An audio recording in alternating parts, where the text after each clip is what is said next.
I'm Nick Posford. I'm the Executive Director of the UK Evaluation Society. Welcome everyone to today's special event with the team from the Learning Collaborative Institute, who are based over the ocean. As well as exhibiting at last year's conference, we're delighted to partner with them on today's event, not least because, as the name suggests, they are all about learning and collaboration, two themes that are essential for effective evaluation and building a culture of evaluation. The time difference may also mean this is early in their day, so be nice to them.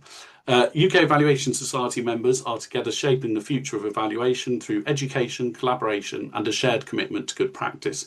For those who are not members, please do join us for special member events and an increasing range of member benefits. Quick mention for our annual conference taking place in Sheffield in the next few weeks. We have 3 full days of insightful presentations and panels, the launch of an exclusive report on the state of evaluation in the UK, plus special member-only workshops free to conference ticket holders focused on using AI in evaluation, another one on moving from operational to strategic thinking, and one where our early career toolkit will be launched, supporting those at the early stage of their evaluation journey. The conference will explore how evaluation can better drive meaningful real-world change. The focus areas for discussion include influencing policy and programs, building evaluation cultures, and communicating findings in ways that turn evidence into action. Please look at our website for more information on training courses in the next couple of weeks and into June and July, including trauma-informed evaluation, realist evaluation, value for money, and theory of change. You can read more about all our courses and events and book your places by visiting our website at evaluation.org.uk. Before I hand over to today's speakers, just to mention, please put questions in the chat and they will be picked up. And please note that today's webinar is being recorded. And now I'm pleased to hand over to the LCI team. Wonderful. Thank you so much, Nick. Many thanks to UKES for hosting this webinar. We're super excited to be in this space with you all across the pond, so to speak. Welcome. I am delighted to see such a warm reception to this topic that's so close to our work and our hearts. Since this is a webinar format, of course, you'll be able to post comments in the chat, and please use the Q&A to post questions to us. We'll do our best to respond to as many questions and comments as we can. I'm Nazi Zagarpour. I'm pleased to meet you all. I'm founding executive director of the Learning Collaborative Institute. At LCI, what we do is leverage data to redesign systems and build skills for sustainable social and economic impact. Specifically, we work with place-based collaboratives to strengthen their capacity for data-informed collaboration in many different settings. We build out systems and develop skills for institutions to use data collaboratively to inform collective action and drive sustainable social and economic impact. In every strategic priority area that we've supported partners, they've been able to accomplish sustainable, measurable outcomes within 2 years. So 2 years, and with some we've been engaged for 10 plus years, and the work continues to grow.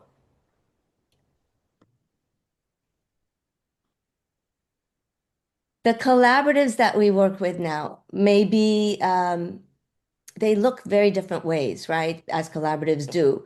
Some may be cross-sector, as you see on the top examples, primarily for us in and across education, health, and government sectors, which a lot of the focus of our work is.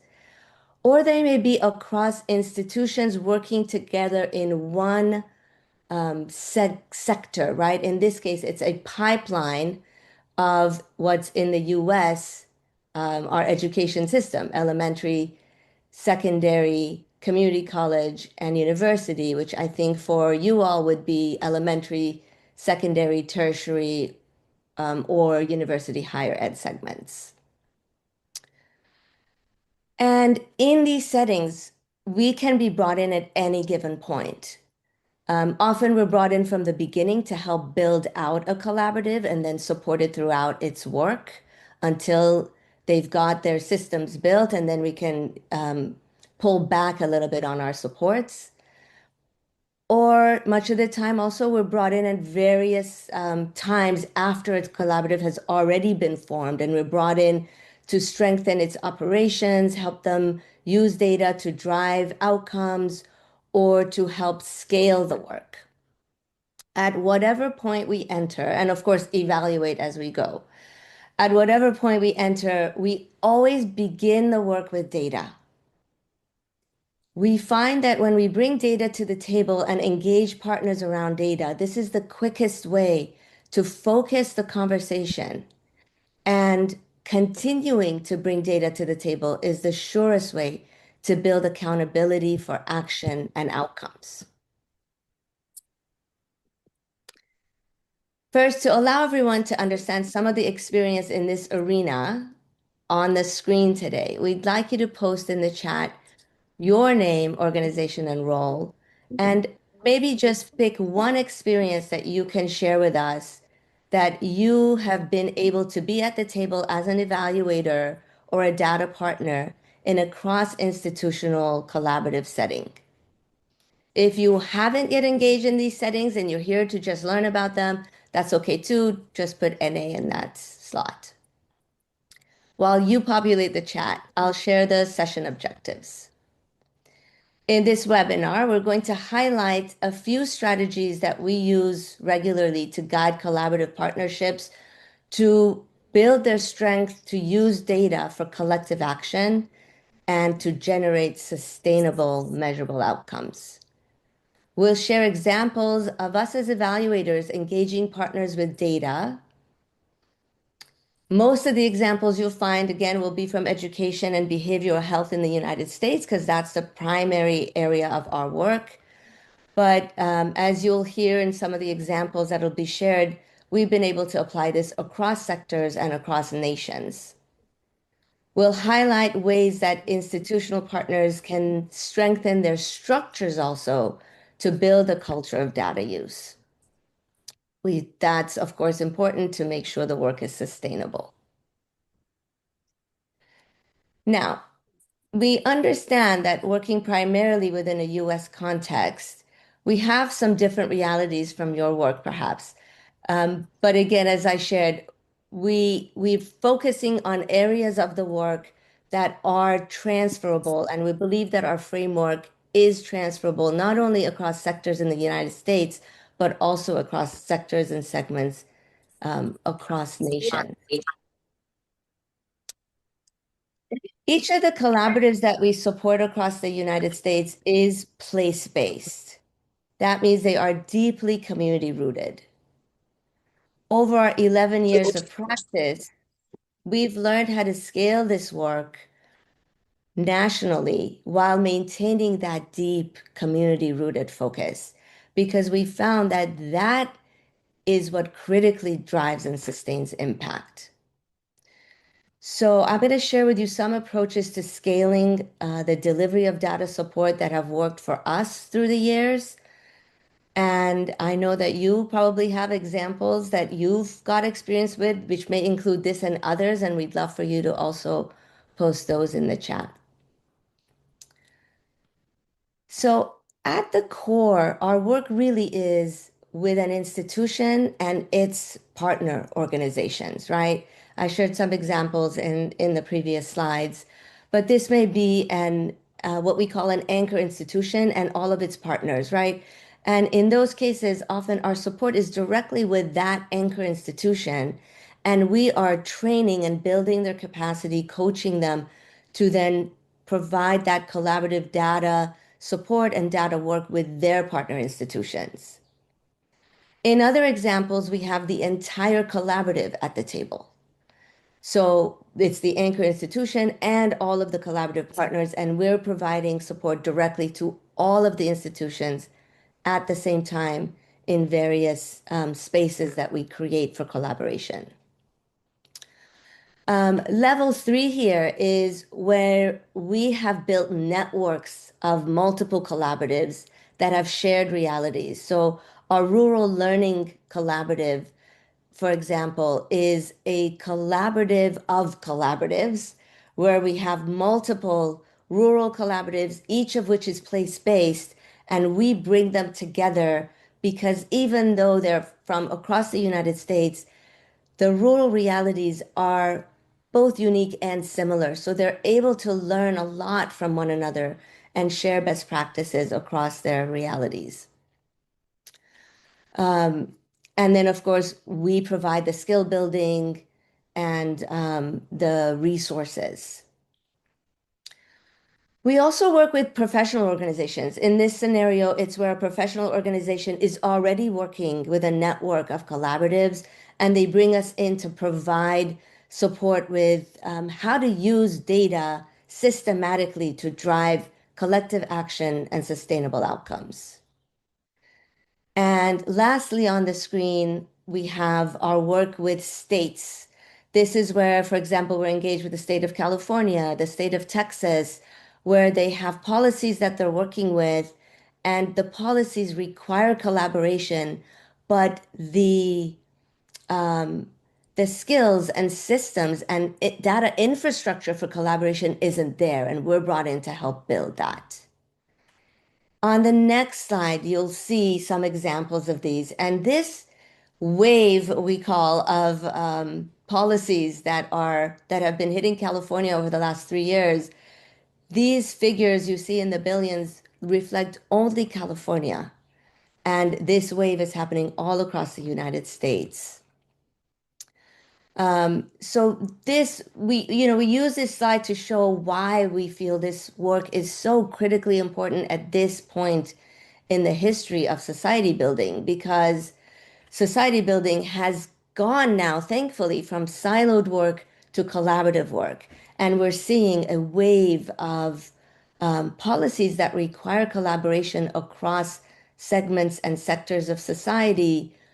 But as I said before, the infrastructure for that collaboration isn't there. How do we build infrastructure to work across, for example, education and healthcare, so that we can serve the whole human, which is multifaceted and is pulling from all of those sectors for their well-being, right? So billions of dollars are now being allocated annually to this work. And of course, where billions in public investment move, practice and policy follow everywhere in this global community. So these are some examples in California. We would love to learn about policies and programs in your context that require collaboration across segments and sectors of society. If you can take a moment to post some examples in the chat, we'd love to look at those, and also I'm sure everybody in the chat would benefit from that. Now, while collaboration is becoming more and more the norm in the policy arena, as I mentioned, the infrastructure often isn't there, and nor are the skills for collaboration. The word collaboration is used, very widely, and so it can be a little bit misleading in terms of how much work it takes to actually do collaboration well across segments and sectors of society. It's not always easy or intuitive in these settings. And we find that our partners often express initial apprehensions. You see some quotes on the slide. These are some of the kinds of things we hear often, and some of the pitfalls to collaboration and pain points that we come across. So our framework has been honed over the last 10 plus years. I think we're 11 years in now to address these. And with that, I'm going to transition us to sharing a little bit about our framework for action. Our framework does not, even though it's an evaluation informed framework, it doesn't fit squarely into one evaluation theory. In fact, it pulls from quite a lot of evaluation theories and frameworks. We pull from utility-focused evaluation, certainly participatory frameworks, always stakeholder engaged, always culturally responsive because we work in so many diverse cultural settings and with diverse populations. Our work is also theory driven. You'll hear a little bit about how we use logic modeling and theories of action to drive the work. It is very much developmental in nature because we are helping to shape the design of the work that our collaborative partners are doing. And it's squarely focused on evaluation capacity building because our work is very much about building systems and outcomes that are sustainable. With that, I'll go on to introducing a little bit about what we're going to be sharing with you. We believe that data-informed practice among partners and stakeholders is a critical social impact strategy.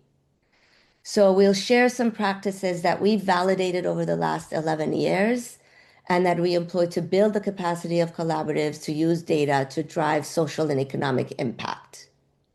We'll share some approaches that are critical to ensure that partners engage fully and have early wins that then keep them engaged for the long term. We'll also lastly share with you some considerations for structuring the work to facilitate the ongoing cycles of action, reflection, and learning, and also for strengthening the relationships among partners at the table. These we find are critical to meaningful outcomes over time. Now, having built up to all of this, I'm going to share with introduce our data coaches who are going to share this with you. Today we have with us Devin Larson, who is our Senior Impact Analyst and Evaluator, Dr. Ali Davis, Senior Applied Researcher at Evaluator, and Dr. Mike Knapp, Senior Researcher, who are all going to be sharing with you some of their experiences with data coaching. These are three of our data coaches. There are several more, but these are the ones who really have a deep foundation in this work and have exciting examples to share with you today. With that, I'll pass it on to Devin. Hello, hello. It's so good to have everybody here. One comment in the chat, Nikki noted, I'm wondering if there are any large-scale investments that don't need collaboration, and that is so true. Large-scale investments always should be collaborative efforts between multiple institutions and sometimes even sectors. At least in our context, we're only seeing this be explicitly required fairly recently, but it always should have been happening. The practices we're going to share with you have been validated across contexts and across diverse groups, always aligned with social cohesion goals. So these practices have been effective at every level. We've worked with small organizations in very rural settings, all the way up to Nazi worked with a Pan-African Parliament, where Nazi's implemented this framework for collaboration across 55 plus countries. So whatever your context, we're hoping you're going to find some value in the specific practices we are sharing today. So the first step toward effective data-centered collaboration is building the systems and the skills for stakeholders to engage meaningfully with data. In this model, we're intentionally moving stakeholders from being recipients of programming and programmatic decisions toward being participants in the development process. That shift changes what data is for. It stops being something generated about stakeholders and becomes something generated with them, building their ownership and, most importantly, their buy-in, not only to the process, but to the results. So on the screen, you'll see 6 practices that we use to guide that shift on this slide. Over the next several slides, we'll walk through each one of these and what it's looked like in practice with some of our partners. So moving to the first one, shared purpose and questions. Shared vision and purpose are the starting point. Without it, we can't steer the ship anywhere. This sets the foundation for collaboration. There are a number of things that we do to help our partners build this shared purpose. Groups coming together collaboratively generally have already identified some common ground. So we help build on this by facilitating explicit conversations with them right at the beginning about their vision, their purpose. These strategic conversations often fit naturally into logic model development. So like many evaluators, that's an early part of our process. You'll notice on the screen in the top left, you'll see this colorful logic model that we helped develop. This was developed with 4 regions in the United States and their governing bodies, and also 3 NGOs that they were partnering with. So lots of different groups that did not historically work together. And it took a lot of time having folks from each of those groups in the same room discussing processes, priorities, long-term goals before we had enough information to pull this together. Our role wasn't just to facilitate that process.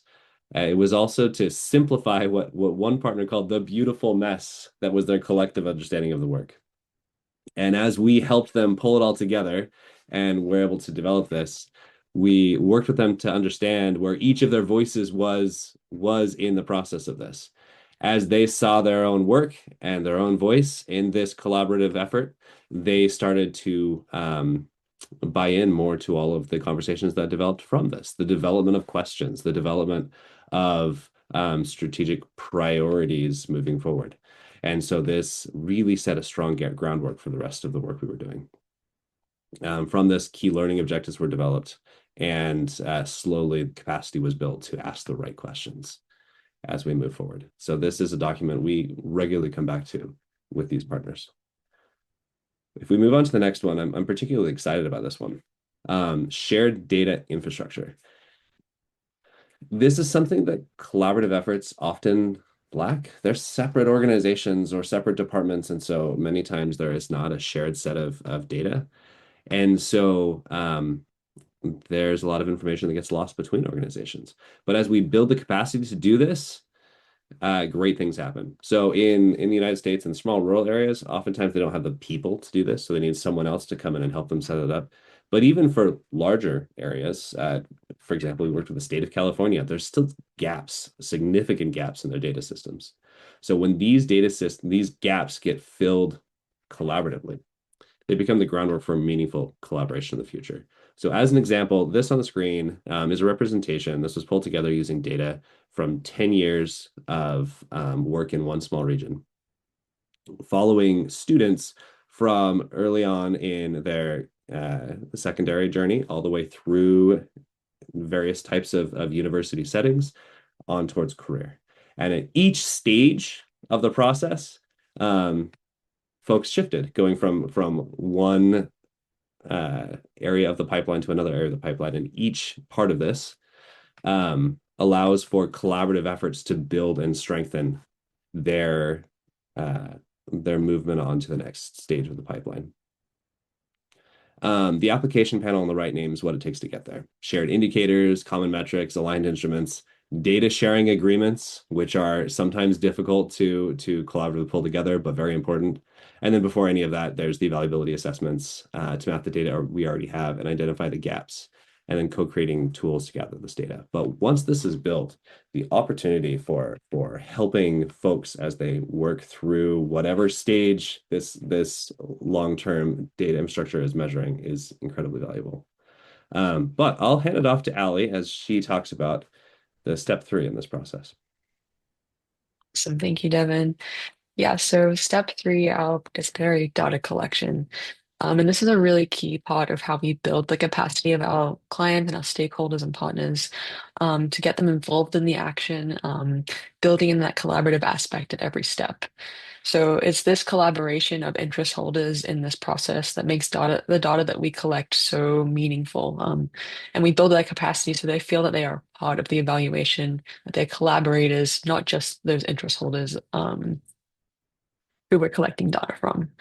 So in our work, we've found that encouraging stakeholders to use their knowledge of who we are collecting data from, that can help uplift the most effective methods for reaching those groups.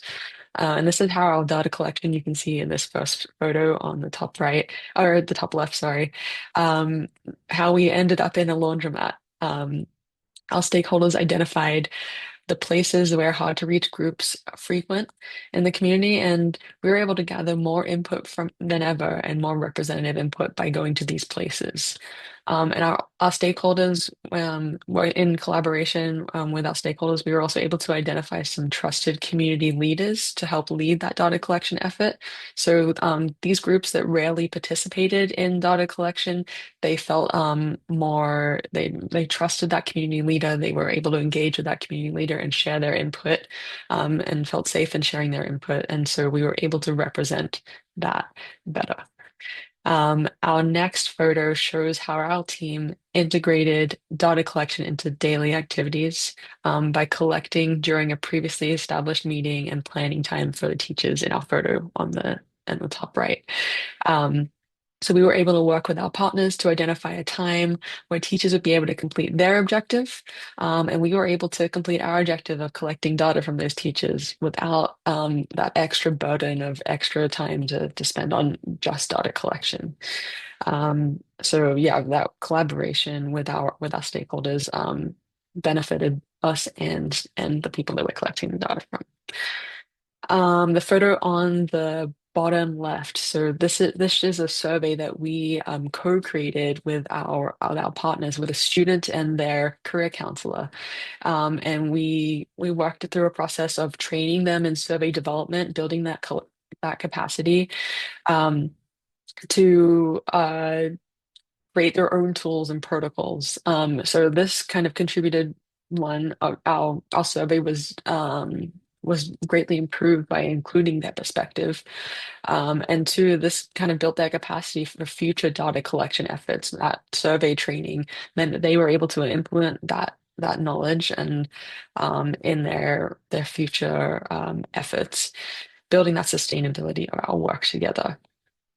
And then finally, this photo on the bottom right, super fun one. We were engaging with primary school students in identifying their own incentives for participation. So they asked us to add a kiss the pig as one of their as what if they were able to participate, their principal would have to kiss the pig. So they wanted us to include that in their survey when we were collecting their opinion. And this really engaged them in that process. It gave them that incentive to engage in collecting all that additional data from the students. They got their reward, and we were able to collect all of our data. So this is just all about building that trust with stakeholders, helping them feel like they're a big part of the evaluation. And the bonus is that it helps them buy into the evaluation and the evaluative process. We've found that it helps them to kind of feel more comfortable engaging in the process in other areas of the process as well. And they're more likely to engage with the results and findings and use those results and findings.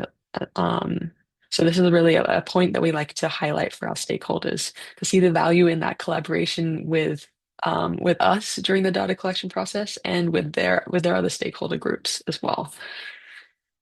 Wonderful. So finally, we'll wrap up this section with a discussion of how important collective interpretation and use of findings is to building that culture of collaboration and for building the foundation for leveraging data for action. So communicating results and interpreting findings together. Our stakeholders have such a wealth of information that can enhance the understanding of our results and increase the value and utility of findings. So when we get to interpret with them, it keeps them engaged. It shows them the value of the evaluation itself. And you can see this in the first photo. In this photo, where we built the capacity of our client who's presenting to their group of stakeholders to do that interpretation with their other stakeholders. And we were able to kind of enhance the understanding and the value of the findings through that process with that partner. strengthening capacity to use findings to inform decisions and actions, and communicating the impact of stakeholder participation. So these are really key as well. When you build that buy-in and make the findings relevant to the stakeholder, it makes it easier for stakeholders to use those findings and communicate their applicability in decision-making settings. And it also helps them feel like the impact of their involvement is really tangible. They can see it firsthand. Um, and this is what happened in the middle photo here. So we had our sense-making conversation where we interpreted findings together with our client and their stakeholders, and they were so committed to implementing those findings because they were a part of the conversation. They immediately made their decision on their next steps and took that action. And the next week, they had developed this whole website based on the um, findings that we'd gone over in our conversation, interpreting together. So it really, yeah, kind of pushes that engagement and that sense of ownership over the findings. And just it really it also helps the evaluator become part of that collaboration cycle and that action plan. Um, yes, so we'll move on now to our Thank effective you. approaches section. I'll hand this off to Nazi.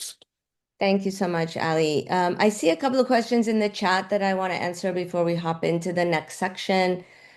Jeff, nice to see you here. Jeff is asking, who is the they that you provide TA to in communities? What are the profiles of your clients? Excellent question. We work mostly in the arenas of education and public health and government. Those are the three sectors we often work in. So the folks that we provide TA to in these communities, in the place-based efforts, may be really anybody at these organizations, right? So if we're working, for example, with a rural school district and their partners, the folks we provide TA to, if you remember that slide with the 5 levels, it could either be the anchor institution, which could be the it could be the community college, for example, right? If it's a dual enrollment effort, this is an effort that is widely propagated in the United States, where students get credit at the high school level and at the tertiary level for courses that they take in high school. And it gives them an identity and skills for college advancement. In a scenario like that, for example, we'd be providing TA to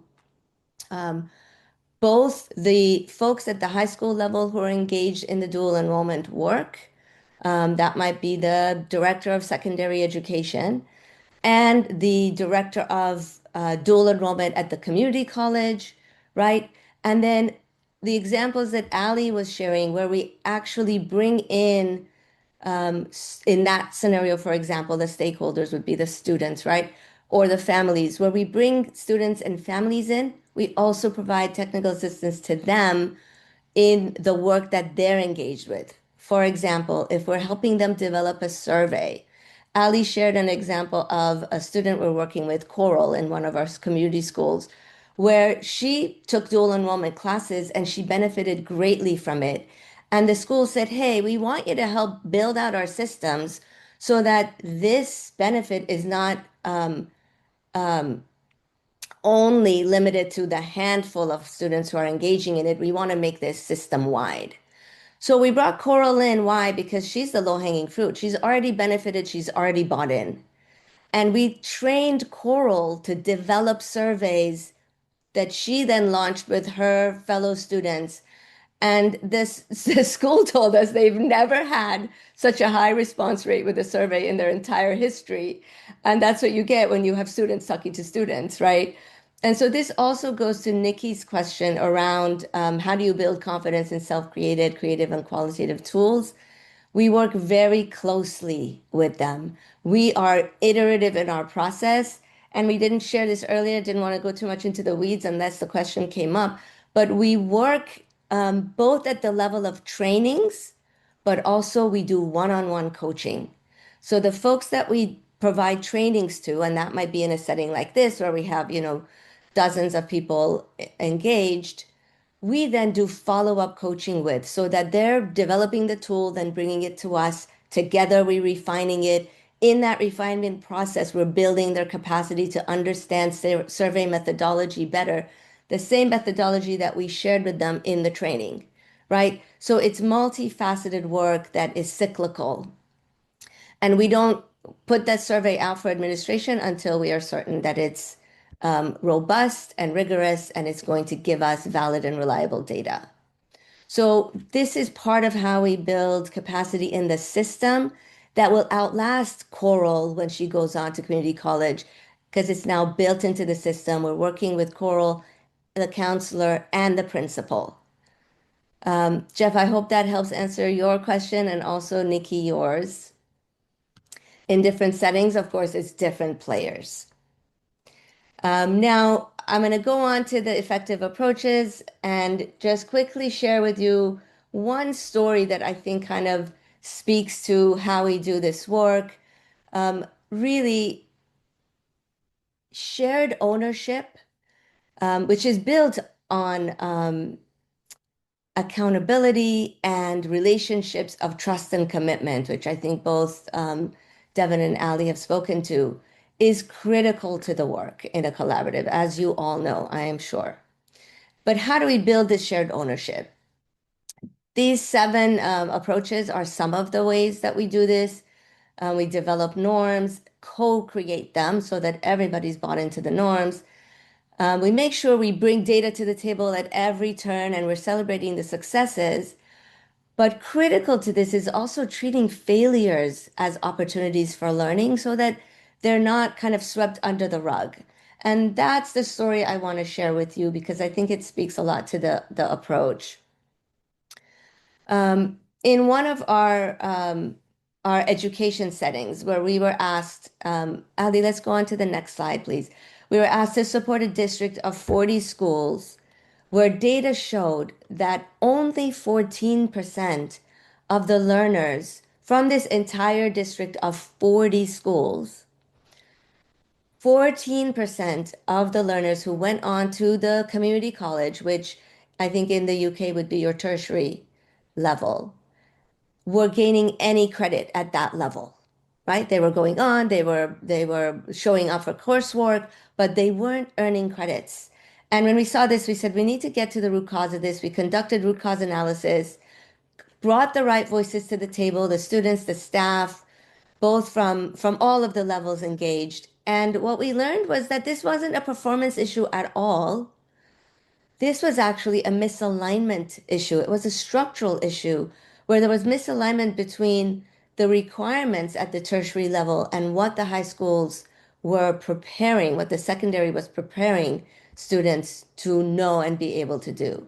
And once we got in there with the framework that we've shared with you and these practices, we were able within only 2 years to completely reverse that ratio. This was unheard of in the past. But again, by bringing the voices to the table, engaging them to explore their own data and including student voice, including the staff, we were able to change those alignment structures and bring in the student supports, developmental education reform efforts, concurrent supports to the students, so that then we had 85% of that same population going to that same tertiary education, now earning credits toward degrees and credentials. I'm going to pass it on to Mike now to share a little bit about the structures that we've had experience with. You, I'm sure, have had experience with some of the same and many others. So please, again, feel free to share and chat. Mike? Yeah, definitely. Thank you, Nazi. One of the 3 important practices that we're talking about here involves effective structures. As you can see, one of the key words here is rhythm. And one of the most important pieces when starting to get a project and evaluation up off the ground, as we know, is that focusing on planning, researching, set up a good process, go out, collect data, reflect, and then act and refine. That is that first step, but it's not the only step. That continuous learning is keeping in mind that there are times and spaces to be reflecting on each step, but thinking about sustainability in the future to maximize that impact in your collective projects and ensuring that collaboration doesn't hit a stalemate or get stuck along the way because the focus is on the here and now and not always the long term. Some of that which goes into it is really clarifying roles and responsibilities as evaluators, knowing that bringing that neutral third party experience, that expertise around data and creating those plans is tremendously important. And the role of practitioners and stakeholders is also something to be considered, having them bring their realities to the table and understanding how important the role of collaboration is there. And that really involves having those transparent conversations along the way. How are we meeting our goals? How are we rooting our progress and evaluation in the data and lived experiences of those that this project or evaluation is impacting? And making sure that we are keeping involvement sustained and rhythmic over time. So, some of the ways, Al, if you want to go to the next slide, to establish this is by focusing on a few key areas which help build capacity of those that are being impacted and those that are core in the collaboration, but also those that are participating at different stages in this process. Each person doesn't have to be some penultimate expert on every step, but recognizing that each person has strengths and resources that they bring to the table is important. Highlighting those assets and bringing them to the forefront is critical. In one of our projects where we focused on county-wide family and community engagement, as you can see on that top right picture, students, teachers, workforce partners, community health partners, administrators were all brought to the table to focus on what is the best way from the beginning to tap in and collect information from all different levels of stakeholders to make the most impactful triangulation later and making sure that those priorities are focused on long term. One of the big pieces that needed, though, was flexibility. When implementing something county-wide where there is variation in cities all the way down to very small rural areas, all data collection styles aren't going to be effective. When you have a tightly condensed area, meeting people at a central location can be easier, but and there's cases where students are traveling upwards of an hour to reach school, and their parents are working, community members and community organizations are farther out from each other. There's creativity that has to go into that process. So, one issue that they ran into was tapping into parents in those rural areas. They sent out a survey to collect information. There was parents that were a part of that development process, but they did not get that much participation and they were wondering why. Okay, we have some initial information, but we don't really have enough. That required going back to the table and understanding what value is being provided to parents in this case to participate. They learned from these initial pieces that parents didn't feel that they were getting their voices heard. So they didn't want to participate in yet another data collection where they don't know where their data goes and where this impact is leading to. They offered them a simple, low cost incentive to participate by providing their students with a small voucher for a book fair, which got the students excited to encourage their parents to participate. They increased their participation by over 5 times their original amount, meeting hundreds and hundreds of parent responses, and were able to more fully triangulate and understand the situation. As they figured this out, they understood how to scale upwards and work towards sustainability, where there's time for planning, reflection, and how do we learn from this now to help our efforts in the future and to scale our impact.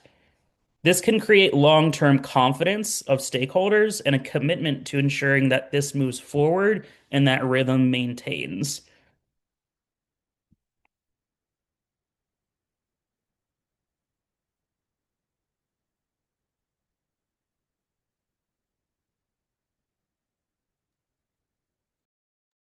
Thank you so much, Mike. I see some great questions in the chat. Maybe we can save that one for the Q&A at the end. We just have a couple of slides, actually just this one slide to share with you, and then we can hop into the Q&A. So thank you for that question. Just to kind of wrap this up in terms of levels of support and implementation, this goes back to Nikki's question. These are some of the ways that we engage with stakeholders. And at each level, the focus is on capacity building, right? You all may do this, you may be doing some of this work, you may be doing some different work. We would love to hear about it in the chat.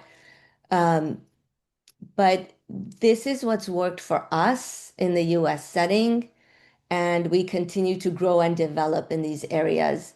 So data-informed coaching is the one-on-one work that we do with stakeholders. And back to Jeff's question, that may be folks at a community college. It may be folks across the entire pipeline where we bring the K-12 administrators, usually cabinet level directors, depending on what the strategic priority area is that we're working with, right? We bring the stakeholders that impact that strategic priority. So dual enrollment was an example that I shared. Sometimes it's community schools. Sometimes the strategic priority is how do we engage our parents and families in the work? Other times it's, at the higher levels of, how do we do systems change in an area? So depending on the strategic priority, we bring the decision makers and the stakeholders who can inform the work to the table as we do the data coaching. We also provide, Devin shared an example of rural areas where often we enter and the data infrastructure just isn't there. And it's not because people don't know, they know they don't have the bandwidth or the resources, right? Rural areas in the United States, we find people wear multiple hats and resources and bandwidth are always an issue. So in those settings, yes, we build capacity, but we also sometimes come in and just build the infrastructure for them, with the voices at the table, right? With the stakeholders at the table. And then we build capacity for the sustaining of that and the growth of that infrastructure. We provide topical trainings, and the topic may be survey or focus group, or the topic may be how do we engage a certain population into the work that has not previously been engaged, right? So it could be like a topic of interest, or it could be a research method topic. We also have partner convenings where we pull partners together and we facilitate the conversation across partners, again, bringing data at the center of that to drive decisions and action. And then we oftentimes become sort of the accountability check, right? Where we reconvene the partners in another 3 months and say, hey, how's it going with all the decisions that we made at the last convening, right? And then we're there on the ground helping to move the work forward through that data informed coaching. So these all sort of work together to create a network. And in some places, some elements of this are stronger than others, depending on the need. The collaborative network of convenings I spoke to earlier, where we hold national convenings around shared realities. And then we've developed multiple resources like our high school exit survey that helps collaboratives determine where their students are at and what their next step is in the transition to what would be for you tertiary and university education and what is for us community college and university. We have also an online pathways navigator where students and families can get onto this platform, and we specialize the platform to each setting so that it's the realities of their setting and their institutions, and they can actually map out the work that they're going to be doing and the careers that they want to build to and the financial aid that they want to apply for, all in one hub. We don't reinvent the wheel, we pull resources in. So these are some of the ways that we engage. Again, we'd love to hear from you how you engage. I think we have about 10 minutes for Q&A. There's already a question asked. I'm going to pass it on to Devin to share, and then maybe we can come back to this afterwards, Ali. Let's go to the Q&A first and answer the question that was posted in chat. All right. I think the first larger one, and there's a lot of parts to this. So I'm going to read this question out loud and I'll try and answer it. The question was, could you share a concrete example giving an insight from a project about how you dealt with stakeholders who were resistant to change, how you built impact into system evaluation as well as system design? Can you give a specific project and link? What did you do when you could not implement plans because of systems level challenges or other problems like local culture? So I feel like all of these show up in every project we do, especially at the beginning, right? So when we first come into a project, one of the first things that needs to be built is that trust within the system and the ability of the folks in the system to work together. And so there are always, with few exceptions, there are always early challenges and hurdles that really required trust to be built in order to get over. So the one project I spoke earlier about, the beautiful logic model we built together that had these 4 regions in the United States with their governing bodies and the nonprofits all working together. They did not want to work together to begin with. They were required to work together by some funding requirements. But they initially, everybody had their own priorities. Everybody wanted to do their own thing. Getting them in the room together, all of us in one room, and spending time talking through where did our priorities align? Where were there commonalities in our goals together? That was a process. And it took time spent together, time spent working together, time spent seeing everybody's own voices, own concerns, own priorities showing up in the documents that were collaboratively created, to start realizing we are one collaborative as opposed to separate organizations. Timelines had to change at the beginning because of those competitive culture that it started with. We couldn't immediately move into some of that larger impact reporting and measuring that we wanted to start with. Some of the impact on the students and the education systems that they were trying to change got pushed back a little bit. But what ended up happening as the group spent time together, as trust was built, as their vision was built together, right? And the monitoring systems started showing everybody's input, that identity shifted among the group. And as that identity shifted to that of a collaborative, really, really great things started happening. In case you want to look at more of this, we were working with community schools in California, which is a massive $4.2 billion investment. And there's 8 regions that each have these governing bodies supposed to be working together. And this was one of those regions. Thanks, Devin.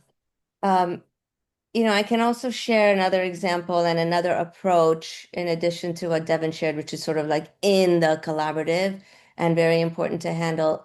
A lot of times, I would say all the time, we bring data to the table as a unifier, right? But I think in the question that you asked, where you have like, again, unfortunately, this can't be interactive because we can't pull you off of mute.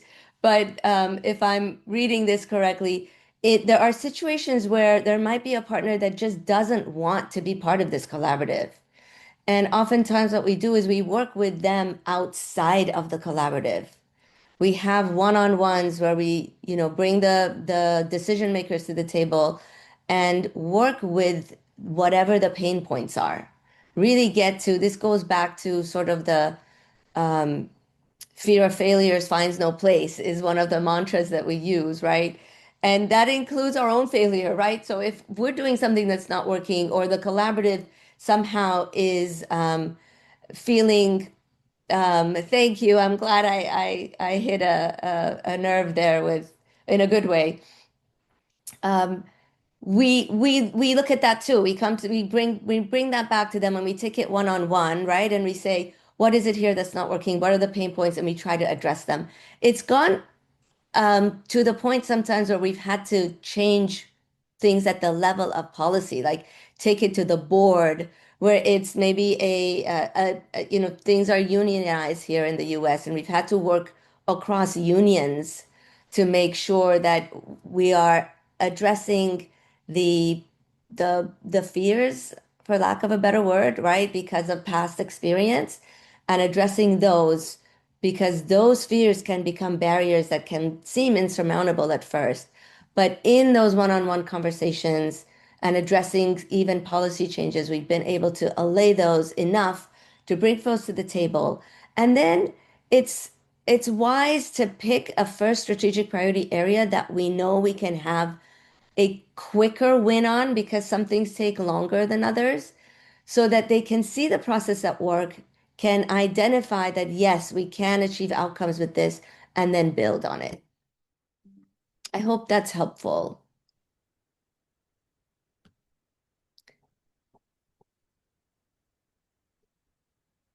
I see another question. Would you say that your intended impact goals are heavily dependent on actors, partners? Absolutely. Our partners define their own strategic priority areas with some data support from us, right?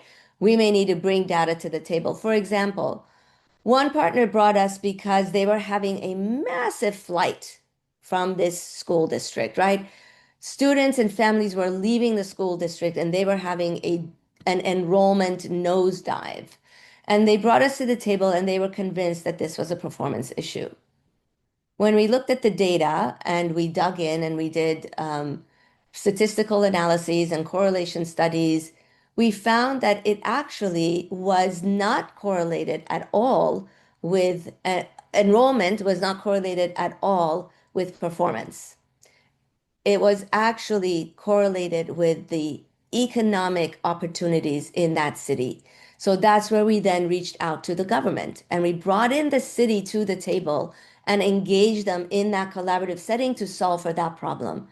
So yes, our approach is always to solve for students in the case of education, solve for the individual in the case of healthcare or whatever the setting may be, but bringing the pain points of our collaborators to the table, and then working with data to identify the root cause and address it at the root cause.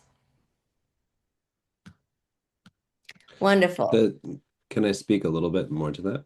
Of To answer course. the second part of that question, how do you track or monitor this funnel from you to partners to actors to end users? Obviously, we're often in those conversations with those who are implementing programs or these projects, but we always gather the voices and feedback from the end user to bring into those conversations. And so the feedback and the information from the end users are front and center in all of our conversations, so that all perspectives are always represented during those processes. Thank you, Devin. That's in addition to the quantitative data, right? Part of our MOU, this was an excellent question because we didn't speak to this. Part of our MOU with our partners is that the data that we collect collectively, but also their data that we use to do some of these root cause analyses and statistical analyses sometimes, in addition to the um, qualitative data that Devin just spoke to, we build a data sharing and use agreement into our MOUs with partners so that we're able to collect the quantitative and the qualitative data and pull it all together into a longitudinal database that we can then use to monitor what programs that our partners are implementing as a result of our collaboration with them are bearing results. And we're able to do that because we have nuanced data that's disaggregated by program and by participant.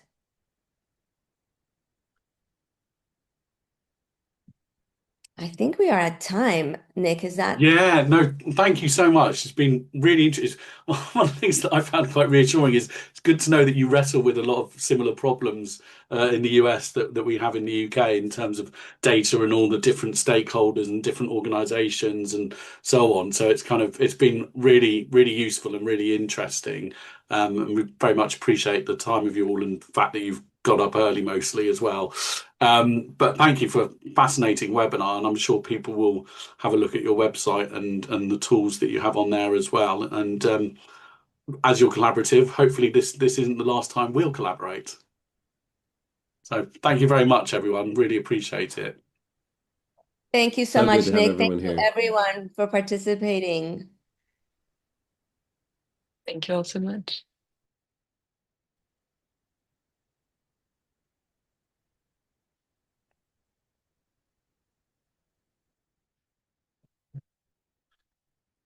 What wonderful questions. What a great group.